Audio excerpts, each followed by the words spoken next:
여랑야랑 시작합니다. 정치부 이동은 기자 나와 있습니다. 네. 첫 번째 주제 보겠습니다. 오락가락 청원 기준, 네. 이 추미애 장관과 관련한 내용인가 보죠. 네, 아들의 군 휴가 연장 특혜 의혹과 관련해서 추미애 법무부 장관에게 책임을 물어달라는 국민청원이 이틀 전 올라왔는데요. 보시는 것처럼 현재 게시판에는 이 글을 볼 수 없는 상태입니다. 그러니까 이 청와대가 비공개로 한 모양인데 네. 이유가 뭔가요? 청와대는 공직자 가족에 대한 의혹 관련 청원은 재판 결과가 나오지 않았다면 비공개 처리한다는 원칙을 따른다고 설명했습니다. 그러니까 이제 추 장관 의혹이 아니라 추 장관 아들 관련 의혹이니까 비공개하겠다는 건데요. 네. 그런데 왜 기준이 오락가락한다는 지적이 있다는 겁니까? 네, 가족과 관련된 청원인데 지금까지 공개로 되어 있는 공직자가 있기 때문입니다. 바로 윤석열 검찰총장인데요.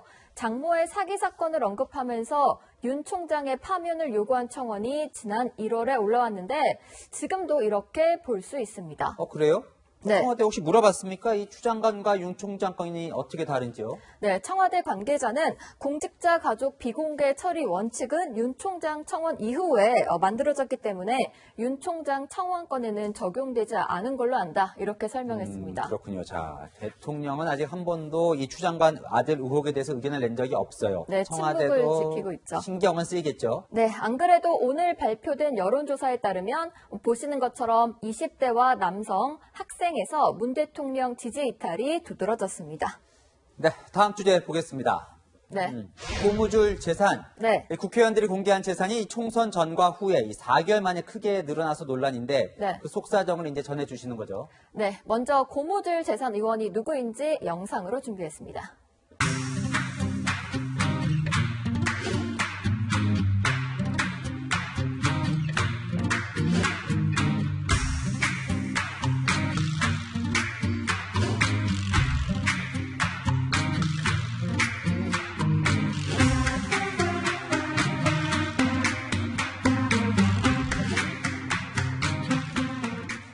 이 수십억 원이 어떻게 이렇게 갑자기 늘어난 겁니까? 네, 해당 의원들은 부모님 재산을 이제서야 포함시켰다.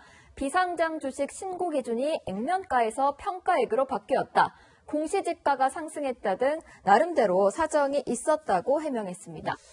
그럼 이제 제일 화제가 됐던 두 의원이 있잖아요. 이 네. 김홍걸 민주당 의원 그리고 조수진 국민의힘 의원. 이 두 사람은 뭐라고 합니까? 네, 김홍걸 의원은 부인이 10억 원짜리 분양권이 있었는데 몰랐다고 합니다. 조수진 의원은 5억 원은 빌려준 돈이고 나머지 6억 원은 퇴직금 및 배우자 예금이었는데 빠뜨렸다 이렇게 해명했습니다. 해명만 한다고 될 일은 아닌 것 같고 그럼 이 의원들은 어떻게 되는 건가요? 이 의원직을 잃을 수도 있는 겁니까? 네, 일단은 재산을 축소해 신고했다며 선거법 위반이 될 수 있습니다. 허위 사실 공표죄로 5년 이하 징역이나 3천만 원 이하 벌금형에 처해질 수 있는데요. 고의성 여부나 위법 정도 등에 따라서 처벌 수위는 다른데 벌금 100만 원 이상의 당선 무효형이 확정되면 의원직까지 잃게 됩니다. 그래요. 그럼 실제로 이 네. 허위 재산 등록 이 건으로 의원직을 상실한 예전에 사례들이 있나요? 있더라고요. 네. 18대 총선에서 통합민주당 비례대표로 당선된 정국교 전 의원이 있습니다. 재산 등록을 하면서 차명 주식 무려 125억 원과 매매 내역을 신고하지 않았는데요. 공직선거법 위반으로 벌금 1,000만 원이 확정돼 의원직을 상실했습니다. 차명 주식 존재에 대해서도 알고서도 신고하지 않았다. 이런 고의성이 인정된 겁니다. 그럼 고의성이 인정된다면 네. 김 의원이나 조 의원도 이 의원직을 상실할 수도 있겠네요. 핵심은 고의성과 허위의 정도입니다. 그래서 두 사람 다 고의가 아니라 실수였다고 주장하고 있는 겁니다. 만약에 고의성이 인정되더라도 위법 정도가 약하다고 판단돼 벌금 100만 원 미만이 나온다면 의원직을 상실하지는 않습니다.